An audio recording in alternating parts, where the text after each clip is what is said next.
Rasulullah sallallahu alaihi wasallam bersabda, "Man salaka tariqan yaltamisu fihi ilman, sahalallahu lahu tariqan ila jannah." Siapa berjalan menuju sebuah majelis ilmu, maka apa kata Rasulullah? Sahalallahu lahu tariqan ila jannah. Allah mudahkan jalan bagi dia ke surga. Ini Masya Allah jemaah sekalian.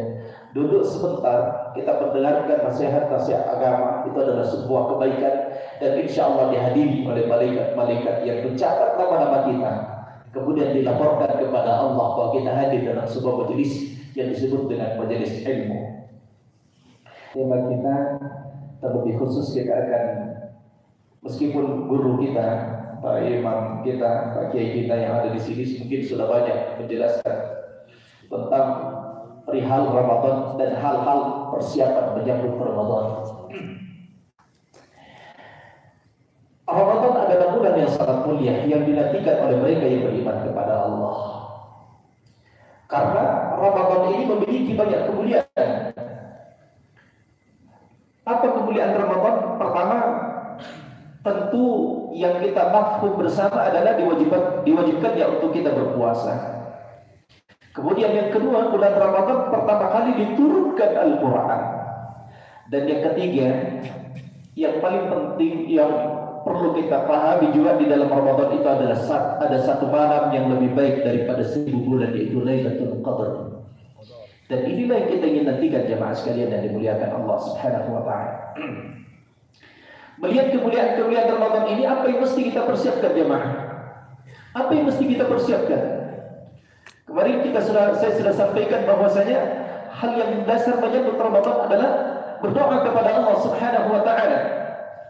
Jauh sebelumnya Rasulullah sallallahu alaihi wasallam mengajarkan kepada kita bagaimana berdoa, Allahumma barik lana fi Rajab, sejak bulan Rajab, wa Sya'ban, dan di bulan Sya'ban, dan wa ballighna Ramadan, sampaikan umur kami masuk bulan suci Ramadan. Itu jauh sebelumnya. Maka kita perkuat doa ini, hadirin yang dimuliakan Allah Subhanahu wa taala. Yang kedua, persiapan kita menyambut Ramadan adalah persiapan imaniyah. Persiapan apa?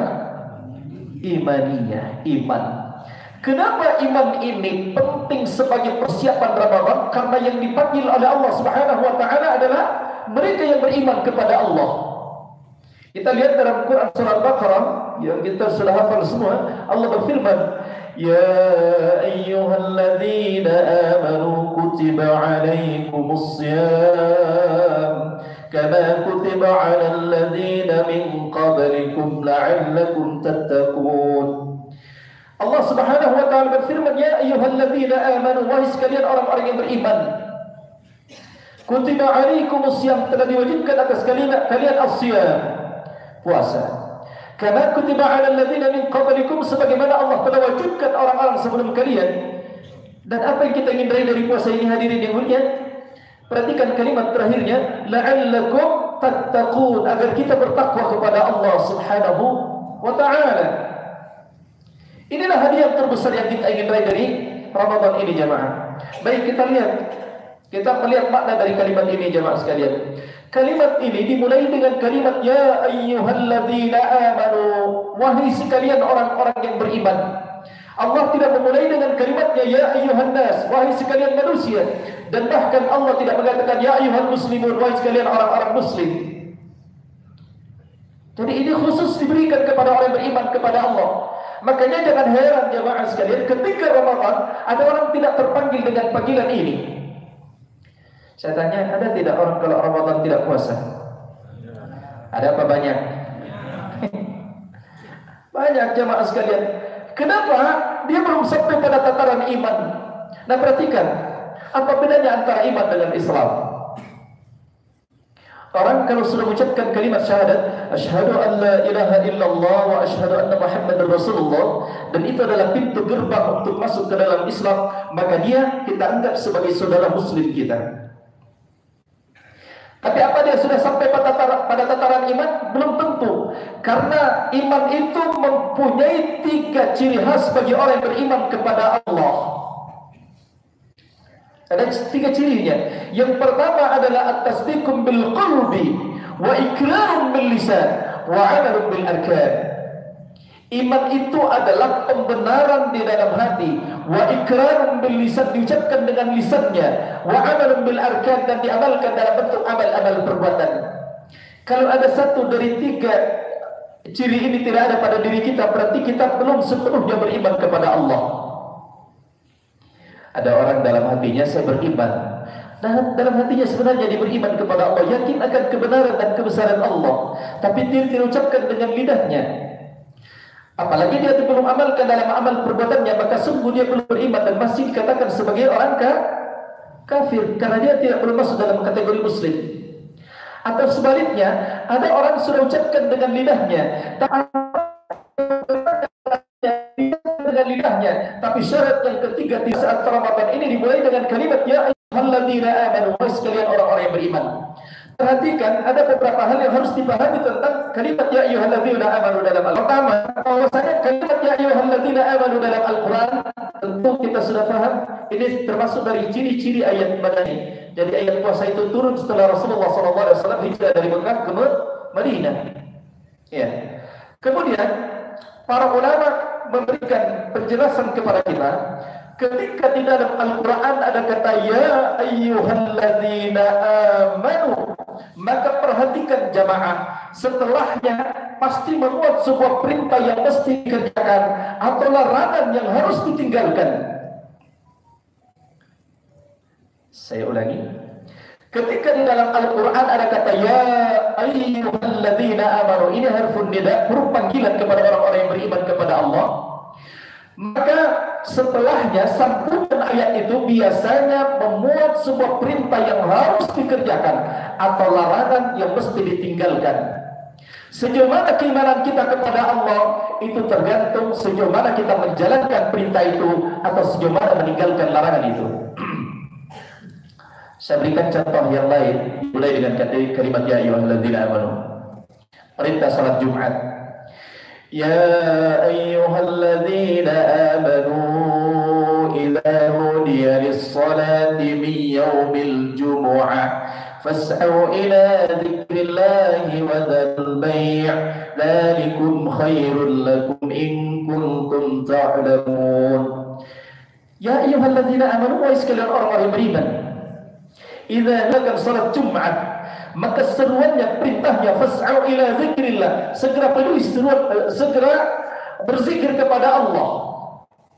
Wa dzarul bai', tinggalkan jual beli. Jual beli ini mewakili seluruh aktivitas kita.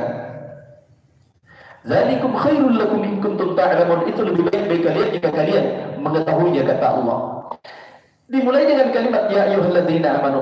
Sejauh mana keimanan kita kepada Allah ini tergantung sejauh mana kita memenuhi seruan Allah untuk salat Jumat misalnya. Ada orang memahami hari Jumat adalah sayyidul ayyam, penghulunya hari, hari-hari terbaik yang Allah ciptakan. Dia pahami itu, maka ketika hari Jumat dia sadari adalah hari yang mulia, maka dia persiapkan dirinya untuk hari Jumat itu. Mulai dari malamnya baca surah Al-Kahfi atau ayat-ayat yang lain. Kemudian hari Jumatnya dia mandi, kemudian memakai harum-haruman, memakai pakaian yang terbaik, kemudian datang ke hari Jumat. Kalau tidak ada pekerjaannya dia datang lebih awal. Ya. Itu tingkatan keimanan. Itu menunjukkan bahwa dia betul-betul istijabah kepada Allah, menjawab seruan Allah. Karena tingkatannya ada ya. Itu tadi tingkatan yang pertama. Ada orang yang biasa-biasa saja, hari Jumat atau hari biasa sama saja, tidak ada bedanya. Ya, sama seperti aktivitas yang lain. Yang paling menyedihkan, ada orang hari Jumat sudah datang hari Jumat tidak langsung masuk ke dalam masjid, tapi masih cerita di luar. Padahal khatib sudah di atas mimbar. Itu tingkatan keimanan. Itu namanya tingkatan keimanan. Jadi sejauh mana kita memenuhi seruan Allah Subhanahu wa taala, maka itu menunjukkan akan tingkatan keimanan kita kepada Allah Subhanahu wa taala. Makanya hadirin yang mulia, di dalam ayat ini Allah berfirman, ya ayyuhalladzina amanu, wahai sekalian orang-orang yang beriman. Yang diseru adalah orang-orang yang beriman. Ya. Makanya sejauh mana keimanan kita kepada Allah, ya sejauh mana kita bagaimana menyambut Ramadan ini, bagaimana kita bergembira dengan kedatangan Ramadan ini, bagaimana kita mempersiapkan diri kita dengan iman ini. Iman itu jemaah sekalian, itu sifatnya naik turun ya. naik dengan semakin taatnya kita kepada Allah, dan turun ketika ada rasa malas dalam ketaatan kepada Allah. Dan bahkan walauzubillahi min zalik, iman itu bisa keluar. Nauzubillahi min zalik. Saya di Makassar, saya adalah wakil sekretaris DPW PT Sulawesi Selatan. PT itu bukan PT kanak-kanak ya. PT itu Persatuan Islam Tionghoa Indonesia. Jadi saya banyak berinteraksi dengan saudara-saudara kita, terutama yang mu'alaf dan juga yang masuk Islam. Kira-kira 2 bulan yang lalu ada 2 orang yang saya tuntut masuk Islam. Ini banyak sebenarnya yang saya tuntut masuk Islam, tapi yang 2 ini yang menarik bagi saya. Menarik bagi saya. Ini menjadi pelajaran nanti ya, saya cerita dulu ini.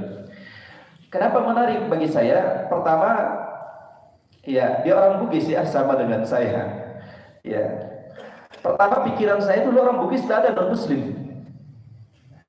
Masa iya non-Muslim yang masuk Islam, orang Bugis masuk Islam? Iya, pikiran saya begitu. Tapi kenyataannya iya. Setelah saya tuntun masuk Islam, saya melakukan sesi tanya jawab, wawancara. Kenapa Anda keluar dari Islam? Ternyata jawaban pertama yang disampaikan kepada saya, itulah Ustaz, kalau kita tidak pernah diajarkan agama dari kecil. Nah ini buat para orang tua menjadi pelajaran bagaimana iman buat anak-anak kita. Ya, menanamkan iman buat anak-anak kita. Yang para ayah yang hadir di sini yang tidak berinteraksi, yang jarang berinteraksi dengan anaknya, paling tidak memasukkan di sekolah-sekolah yang berbasis agama. Itu caranya. Karena bahaya. Jadi keluar dari Islam, setelah keluar dari Islam, kemudian dia pikir, katanya dulu saya tidak mungkin saya tidak berpikir akan masuk ke dalam Islam kembali. Tapi ternyata Allah takdirkan, Allah berikan hidayah kepada dia. Ya. Untuk bagaimana iman kita itu bisa insya Allah tetap istiqomah kepada Allah Subhanahu wa Ta'ala. Karena tidak ada jaminan iman yang ada pada diri kita akan tetap di sini. Maka ada apa yang harus dilakukan? Apa yang harus dilakukan? Termasuk diantaranya adalah talabul ilmi. Hadir di majelis-majelis ilmu. Maaf jemaah sekalian, majelis ilmu itu bukan berarti transfer ilmu dari seorang ustaz, dari seorang penceramah kepada orang jamaahnya, tidak. Apa yang saya sampaikan belum tentu bapak-bapak sekalian tidak tahu. Ada yang boleh jadi lebih tahu daripada apa yang saya ketahui. Tapi agama ini adalah ad-dinun nasihah. Agama ini adalah nasihat. Saling mengingatkan. Kalau kita tidak pernah mendengarkan nasihat agama, hati ini akan menjadi kering jemaah sekalian. Hati ini menjadi kering. Itulah pentingnya majelis-majelis ilmu. Sahabat-sahabat radhiyallahu anhum ketika mereka bertemu juga seperti itu. Apa yang disampaikan kepada sahabatnya? Wahai sahabatku, nasihati saya. Ada singkat, ittaqullah, bertakwalah kepada Allah. Singkat tapi syarat dengan makna mulia. Iya. Jadi itulah iman. Jadi iman itu bisa naik, bisa turun. Makanya pada saat menjelang Ramadan ini kita mengokohkan keimanan kita kepada Allah. Pertama dengan talabul ilmi, yang kedua adalah dengan ketaatan kepada Allah Subhanahu wa Ta'ala. Ramadan adalah bulan yang sangat mulia. Kita ingin ketaatan kita pada saat Ramadan ini insya Allah lebih meningkat dibanding dengan ketaatan dulu Ramadan. Karena kemuliaan Ramadan ini, kita ingin meraih kemuliaan Ramadan. Ya, saya ulangi, kita ingin meraih kemuliaan Ramadan ini, dirinya dimuliakan Allah Subhanahu wa Ta'ala. Ya, baik. Kemudian setelah ya ayyuhalladzina amanu, apa tuntutannya? Kutiba alaikumusiyam, telah diwajibkan atas kalian berpuasa. Kemudian la'allakum tattaqun, agar kalian bertakwa kepada Allah Subhanahu wa Ta'ala. Ini kita bahas tentang bagaimana itu orang yang bertakwa kepada Allah Subhanahu wa Ta'ala sebagai tujuan dari puasa.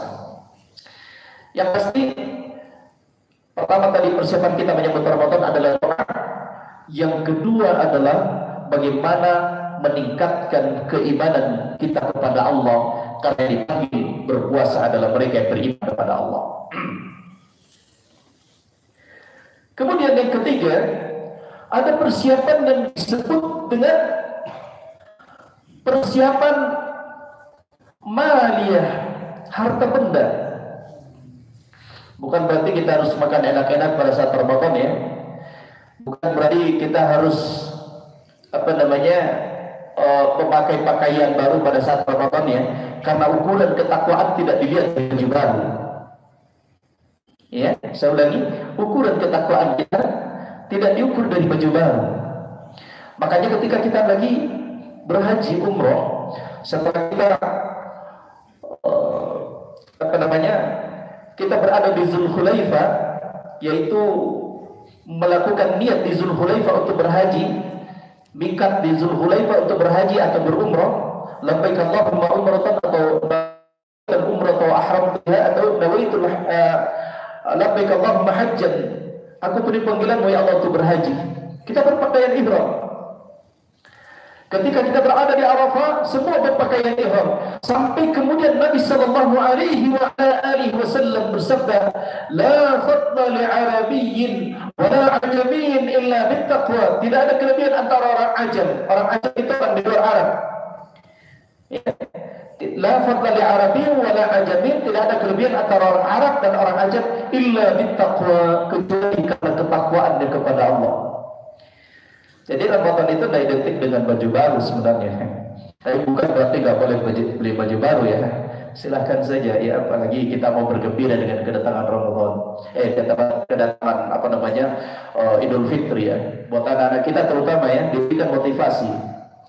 Anak-anak diberikan motivasi, belikan baju baru, belikan Al-Quran baru, belikan yang baru-baru untuk motivasi buat mereka.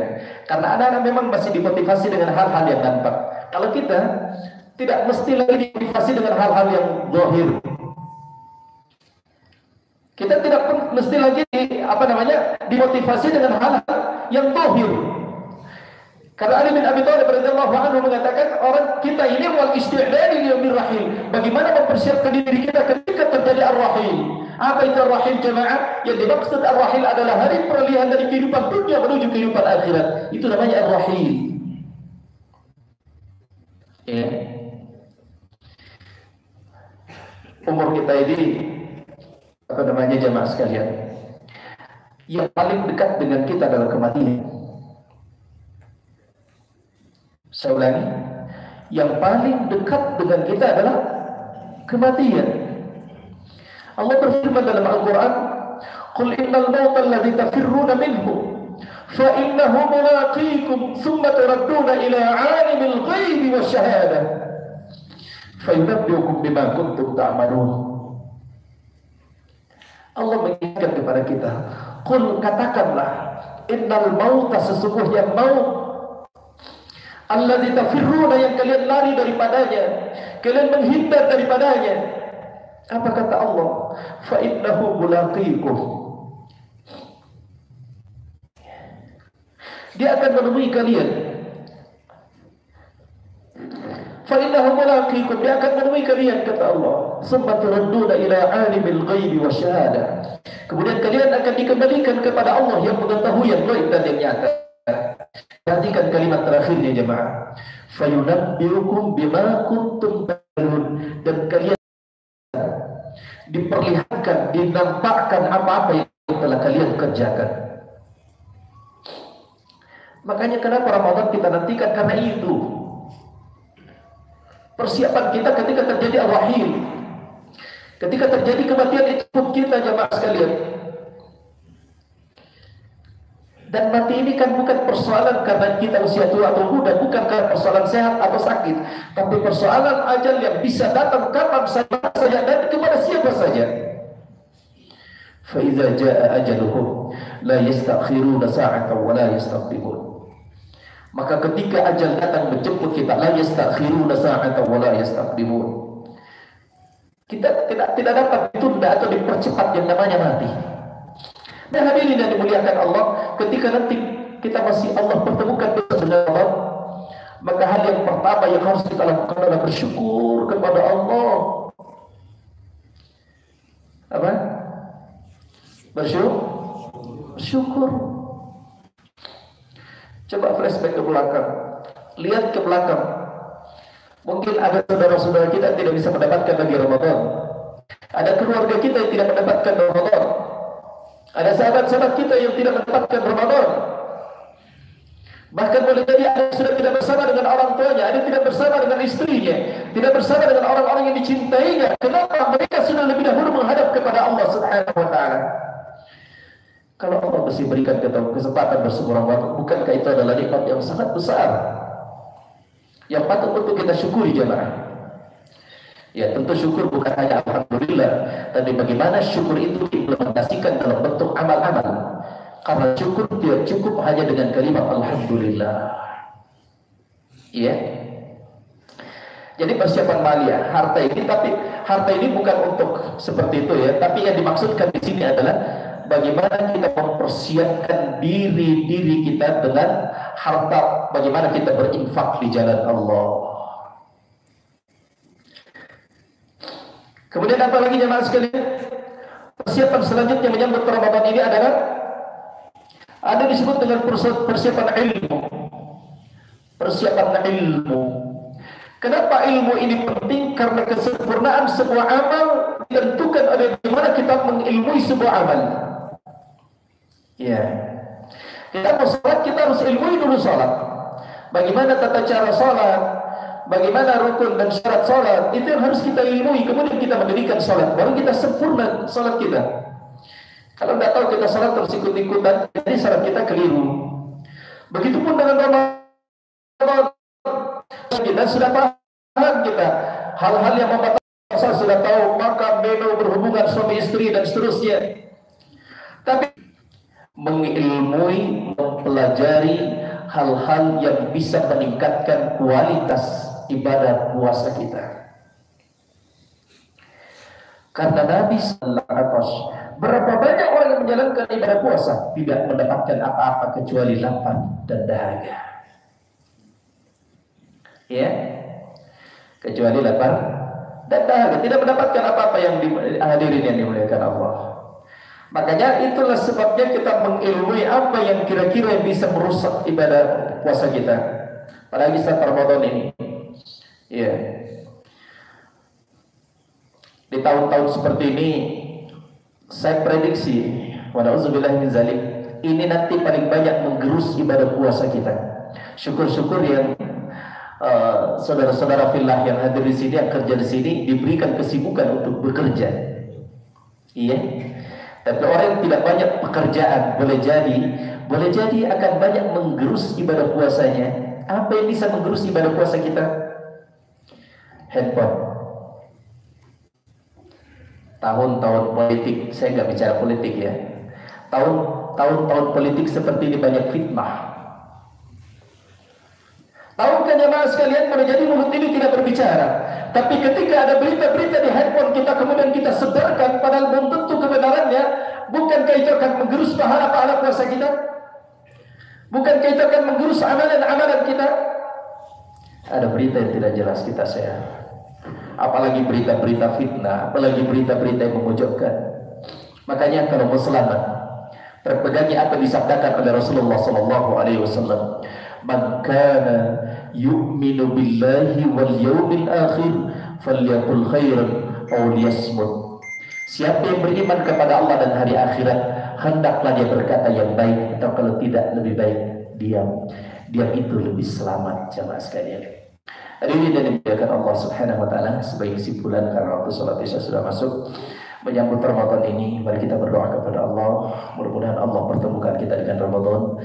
Yang kedua, sambut Ramadan ini dengan meningkatkan kualitas keimanan kita kepada Allah. Yang ketiga, sambut Ramadan ini dengan persiapan maliyah. Rasul itu lebih dermawan ketika pada saat Ramadan. Kemudian yang meningkat kedermawanannya pada saat Ramadan. Kemudian yang keempat adalah persiapan ilmu. Ya, mudah-mudahan Allah rahmati kita semua, Allah sehatkan kita semua, insya Allah besok Ramadan masuk. Dan kemudian yang terakhir ini saya ingin sampaikan buat saudara-saudaraku di sini, ada satu hal yang saya ingin pesankan. Di antara kita mungkin masih ada orang tuanya. Sebentar setelah selesai sholat Isya, sempatkan waktu untuk menelpon mereka, minta ridhonya.